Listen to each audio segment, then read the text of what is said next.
গতকাল রাতে আমরা ওটিডিসি পান্থনিবাস পুরীতে এসেছিলাম। আপনাদের চট করে আমাদের রুমটা দেখিয়ে দিই, যেটা আমরা গতকাল ছিলাম।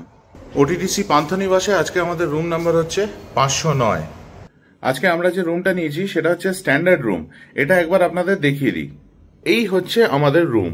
আচ্ছা, এইটা আমরা গতকাল রাতে ছিলাম বলে একটু অগোছালো হয়ে রয়েছে, কিন্তু আমরা যখন কালকে রুমটা হাতে পেয়েছিলাম তখন একদম পরিপাটি করে সাজানো ছিল। রুমে এসি আছে, পাখা আছে, লাইট আছে, টিভি আছে, কোনো ফ্রিজ নেই, আর ক্যাবিনেট রয়েছে জিনিসপত্র স্টোর করার জন্য, আর এপাশে আয়না রয়েছে। আপনাদেরকে রুমটা দেখানোর উদ্দেশ্য আমার এটার জন্যই যে এই রুমটার জন্য চার্জ করা হচ্ছে 4000 টাকা প্লাস ট্যাক্স। আপনারাই বলুন, এটা কি জাস্টিফাইড যে এইটুকুনি রুমের জন্য 4000 টাকা প্লাস ট্যাক্স চার্জ করছে পান্থনিবাস?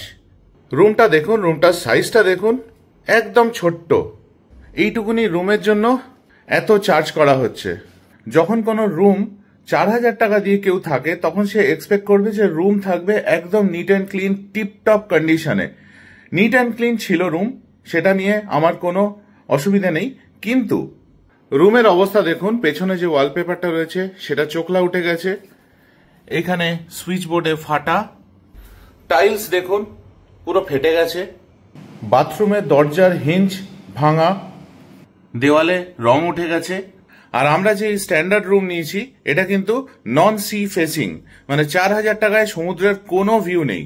তবে হ্যাঁ, এদের এখানে কিন্তু সার্ভিস ভালো। যখন যেটা চাইছি তখনই ওনারা সেটা হাসি মুখে করে দিচ্ছেন এবং প্রত্যেক জনের ব্যবহার ভালো। তবে আমি আগেও ওটিডিসি পান্থনিবাস পুরীতে ছিলাম, আমার যতদূর মনে পড়ছে এত ভাড়া এদের ছিল না। এখন ভাড়াটা অত্যাধিক বাড়িয়ে দিয়েছে, আর যে ভাড়া নিচ্ছে সেই ভাড়া অনুযায়ী কিন্তু রুমের সাইজ যথেষ্ট ছোট এবং মেনটেন্যান্সের অভাব দেখা দিল চোখে। আপনাদের কি মনে হয় এই যে 4000 টাকা এরা এই রুমটার জন্য নিচ্ছে, সেটা কি আদৌ জাস্টিফাইড? প্লিজ কমেন্ট করে জানাবেন।